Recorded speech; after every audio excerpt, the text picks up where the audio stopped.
घेणार आहोत। जैश ए मोहम्मदच्या दहशतवाद्यांविरोधात भारतीय लष्कराची मोहीम सुरू आहे। पुलवामा हल्ल्यानंतर गेल्या 21 दिवसात जैशच्या 18 दहशतवाद्यांचा खात्मा करण्यात लष्कराला यश आलंय। लेफ्टनंट जनरल ढिल्लन यांनी याबाबतची माहिती दिलेली आहे। जैशचा संपूर्ण खात्मा होईपर्यंत लष्कराची ही मोहीम सुरूच राहणार असल्याचं देखील त्यांनी यावेळेला स्पष्ट केलंय। दरम्यान दक्षिण काश्मीरमधल्या पुलवामा जिल्ह्यामध्ये सुरक्षा दल आणि दहशतवाद्यांमध्ये कालच चकमक झाली। या चकमकीत भारतीय जवानांनी 3 दहशतवाद्यांचा खात्मा केला। या चकमकीत पुलवामा हल्ल्याचा मास्टरमाइंड असलेला मुदस्सिर खान उर्फ मोहम्मद भाई याचाही खात्मा करण्यात आलाय। Convoy attack on 14th of February. The first operation was on 18th February, and in last 21 days we have been getting after the JEM, and we have eliminated 18 terrorists so far in last 21 days. Out of them 14 being from JEM and 6 of them they are main commanders, and we have also eliminated JEM's second commander Mudassir, who was active for more than a year now and was the main conspirator in the National Highway convoy attack on the CRPF convoy. काश्मीरमधल्या फुटीरतावादी नेत्यांना NIAनं summons बजावलंय। दहशतवाद्यांना आर्थिक मदत केल्याच्या आरोपांवरनं मिरवाईज उमर फारूकसह इतर नेत्यांना चौकशीसाठी बोलावण्यात आलंय। नसीम गिलानी यांनी दहशतवाद्यांना पैशाची मदत केल्याच्या आरोपावरनं राष्ट्रीय तपास संस्थेनं समन्स पाठवून सोमवारी नवी दिल्लीमध्ये चौकशीसाठी हजर राहायला सांगितलंय। दहशतवादी संघटनांना पैसे पुरवणं, दहशतवाद्यांना मदत करण्याचे त्यांच्यावर आरोप आहेत।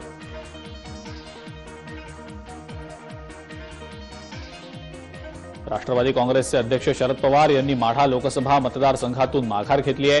नव्या पिढीला संधी द्यावी असा मतप्रवाह पवार कुटुंबात आहे। त्यामुळे पार्थ पवार यांना मावळ मतदारसंघातनं उमेदवारी देण्याचे स्पष्ट संकेत पवारांनी दिलेले आहेत। त्याच वेळेला एकाच घरातनं 3-3 उमेदवार नको असं सांगत पवारांनी माढामधून माघार घेत असल्याचं सांगितलं। आज पुण्यामध्ये शरद पवारांनी माढा मतदारसंघातल्या सर्व नेत्यांशी आणि राष्ट्रवादीच्या नेत्यांशी चर्चा केली आणि त्यानंतर आपला निर्णय त्यांनी जाहीर केला।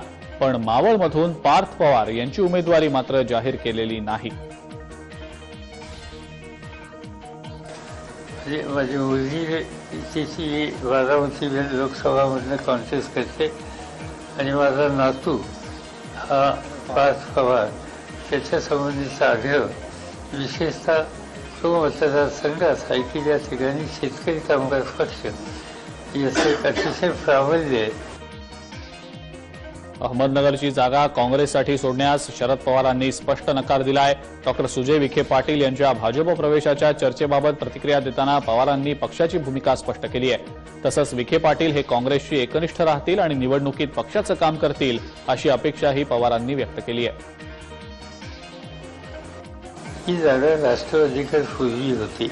एक आज त्या 6 विधानसभा मतदारसंघ आहेत, त्या 6 मध्ये 2 विधानसभेचे सभासद सिटिंग राष्ट्रवादी काँग्रेस पक्षाचे आहेत। त्या ठिकाणी काँग्रेस पक्षाचा एकही सदस्य नाही। राहिलेले 4 जे मतदारसंघ आहेत त्या ठिकाणी 2 नंबरची क्रमांकाची मतं ही राष्ट्रवादीला आहेत आणि त्यामुळं जर हा मतदारसंघ राष्ट्रवादीचाच असताना नगर जिल्ह्यात शिर्डी हा काँग्रेसकडे आणि हा राष्ट्रवादीकडे, आणि त्यामुळे जो राष्ट्रवादीकडे मतदार आहे जिथे राष्ट्रवादीचे आमदार सिटिंग आहेत ती जागा मागण्यात काही कारण नव्हतं आणि त्यामुळे आम्ही फक्त एवढं सांगितलं काँग्रेस पुन्हा त्यांचा उमेदवार करायचा त्यांचा अधिकार आहे, पण जे मतदारसंघ त्यांच्याकडे दिसला हा मतदार त्यांच्याकडे नव्हता हे त्यांना ठाऊक होतं। ते काँग्रेस पक्षामध्ये आज विरोधी पक्ष नेते काँग्रेस पक्ष जे आहेत ते काँग्रेस पक्षामध्ये आहेत।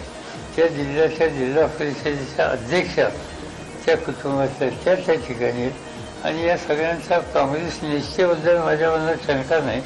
त्यामुळे निश्चयानं ते काँग्रेसच काम करतील याची मला खात्री आहे। शरद पवारांनी माढामधून माघार घेतली, हा भाजपचा पहिला मोठा विजय आहे अशी प्रतिक्रिया मुख्यमंत्री देवेंद्र फडणवीस यांनी दिलेली आहे। पवारांना हवेचा अंदाज येतो म्हणून त्यांनी माघार घेतल्याची प्रतिक्रिया मुख्यमंत्र्यांनी दिलेली आहे। मला असं वाटतं की हा भारतीय जनता पक्षाचा आणि आमच्या युतीचा मोठा विजय आहे। आज ज्या प्रकारे देशामध्ये आणि महाराष्ट्रामध्ये मोदीजींना समर्थन मिळत आहे, मोदीजींनी मागच्या काळात सांगितलं होतं की शरद पवारजी हवा का रुख भाप लेते हैं, आणि मला असं वाटतं की त्या हवेचं रुख काय आहे हे पवार साहेबांनी त्या ठिकाणी समजून घेतलेलं आहे। मला असं वाटतं की हा आमचा एक मोठा विजय आहे। काँग्रेसचे नेते आणि विधानसभेचे विरोधी पक्षनेते राधाकृष्ण विखे पाटील यांचे चिरंजीव डॉक्टर सुजय विखे पाटील यांचा भाजपा प्रवेश होऊ शकतो, तसे संकेत काँग्रेस आणि भाजपकडून देखील मिळत आहेत। मात्र त्यांचा फोन यावेळेला बंद असल्याची कबुली काँग्रेसचे प्रदेशाध्यक्ष अशोक चव्हाण यांनी देखील दिलेली आहे। काँग्रेस राष्ट्रवादी आघाडीत नगरची जागा सोडायला राष्ट्रवादीनं स्पष्ट नकार दिल्यानं सुजय विखे पाटील भाजपात जाणार हे निश्चित झाल्याचं बोललं जात आहे। कदाचित उद्या मुख्यमंत्र्यांच्या उपस्थितीत सुजय विखे पाटील यांचा भाजपामध्ये प्रवेश होऊ शकतो आणि भाजपाकडून सुजय विखे पाटील यांना निवडणुकीच्या रिंगणात उतरवलंही जाऊ शकतं।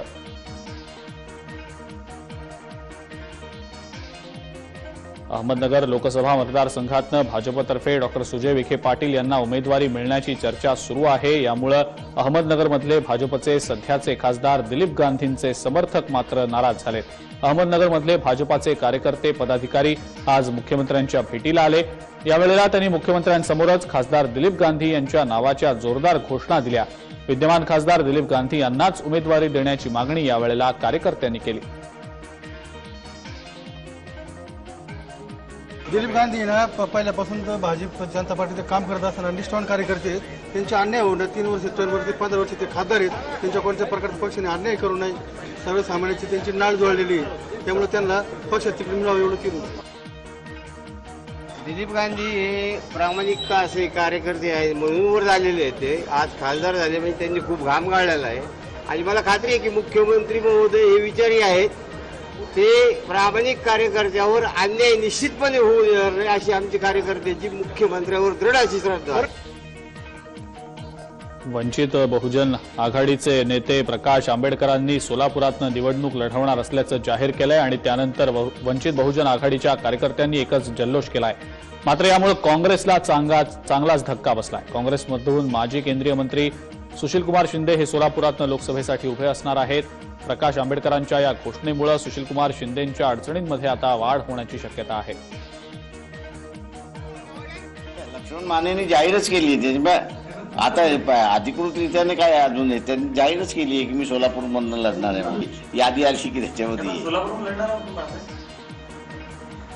जाहीर म्हटलं माझं नाव घे, मी जाहीर म्हटल्यानंतर आता सगळी बोलणी माने आणि अण्णाराव करतात आहेत, मी आता तरी पक्का आहे, उद्या काय होईल माहित नाही ते, म्हणून मी उद्या बोलतो ना काय आहे त्याच्याबद्दलच्या। बुलेटिनमध्ये वेळ झाली एका छोट्याशा ब्रेकची, लगेच परत येतोय, पाहत रहा जय महाराष्ट्र।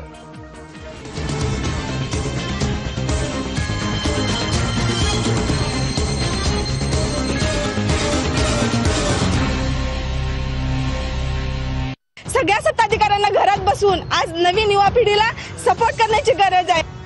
काय आहे सांगली लोकसभा मतदारसंघाचा मूड? विकास म्हणाल तर एवढा पारदर्शी आहे, तो कधीच दिसलेला नाही कुणालाच। 50-60 वर्ष आपण या देशावर राज्य केलं, आपण जनतेसाठी काय केलं ती आधी कामं दाखवा। पहा मूड महाराष्ट्राचा आज संध्याकाळी 6:26 फक्त जय महाराष्ट्रावर। या देशात, या महाराष्ट्रात फक्त एकच ब्रँड, एकच नाव, ते म्हणजे शिवाजी, छत्रपती शिवाजी। तुमच्या व्यवहाराचं आणि भावनांचं गणित घालायला जमलं नाही आम्हाला, नाहीतर आज देशाची परिस्थिती वेगळी असते। जय शिवराय।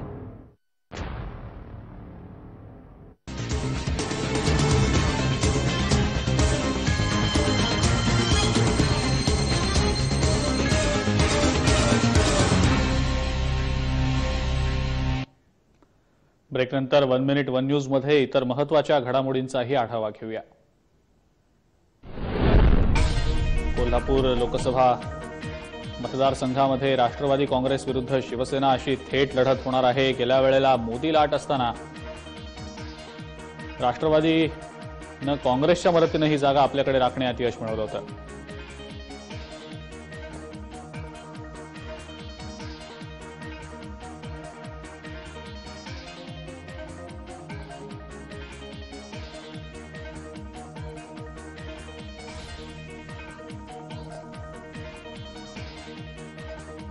केंद्रीय मंत्री नितीन गडकरींच्या विरोधात काँग्रेसनं नाना पटोलेंना उभं करण्याचं जवळपास निश्चित केलंय, तर नाना पटोलेंनीही या निर्णयाला आपली सहमती दिली आहे. आर्थिक हितसंबंध साधण्यासाठी नागपूरकरांवर विकास लादला गेला. नितीन गडकरींनी विकासाच्या नावावर जो मनमानी कारभार केला ते मुद्दे घेऊन आपण मतदारांपुढे जाणार असल्याचं नाना पटोले यांनी म्हटलेलं आहे. आज त्यांचं मुख्य केंद्र नागपूरच आहे, जिथून हा विचार या भाजपचा चालतो. आणि माझ्या बाय इलेक्शनमध्ये आपण पाहिलं असेल की गडकरी आणि फडणवीसांनी माझ्या इथं येऊन मला चॅलेंज केलं होतं. आम्ही त्याच वेळेस तुमच्या सगळ्यांच्या समोर, जनतेच्या समोर सांगितलं की यांना हिंमत असेल तर माझ्या जिल्ह्यात यांनी यावं, नाही तर मला माझ्या पक्षाने आदेश दिला तर मी नागपूरमधून लढायला तयार आहे. पक्षाने परवा मला विचारणा केली, मी पक्षाला सांगितलं की मी लढायला तयार आहे. त्यामुळे अजूनही फायनल झालं नाही, पण 2 दिवस, आज नाही तर उद्या हे सगळं फायनल होईल. अभिनेत्यांनी राजकारणात पडू नये. आपण ज्या प्रांतात तरबेज आहोत, शक्यतो त्या प्रांतातच आपण मुसाफिरी करावी असा सल्ला नितीन गडकरी यांनी दिलेला आहे. मीडियापासून सध्या का दूर राहतो हेही त्यांनी हसत खेळत स्पष्ट केलं. मेरे मित्र हैं, बहुत बड़े आर्टिस्ट, और नाम बता दो रजनीकांत. मैं उनके घर पर गया था और बहुत अच्छे कोल्हापुर से मराठी स्पीकिंग है. तो उन्होंने मुझे कहा कि पूछा राजनीति में आने के लिए मुझे, तो स्वाभाविक रूप से उनकी पत्नी और सब उनके पीछे पड़े. तो मैंने उनको कहा मेरी अगर मानते हो तो इस लफड़े में जिसका बंदर उसी ने ना जाना. अब जो गाड़ी बेचने का काम करता है, वो गाड़ी बेचने में जो उसको स्किल है, उसको बोलो हवाई जहाज बेचने के बाद वो नहीं बेच पाएगा.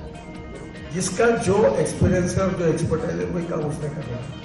ये क्या हो रहा है कि लेवल में लोग ऐसे हैं कि लोग, अभी अमिताभ बच्चन MP थे, उनके लिए बहुत कम कॉम्बिनेशन है कि कोई अच्छे कलाकार भी है और अच्छे MLA और MP भी है. तो इसलिए मुझे लगता है कि जिसको जिसमें रुचि है, इंटरेस्ट है, उसने उसमें काम करना चाहिए.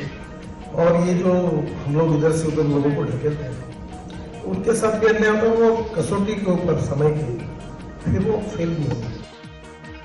और अगर मीडिया वाले नहीं होते, पर आजकल वो भी है कि कोई भी फोन निकाल के, अभी हम लोग उस दिन कार्यक्रम के लिए गए, मैं और देवेंद्र जी सब करते करते, तो वहाँ लेट था.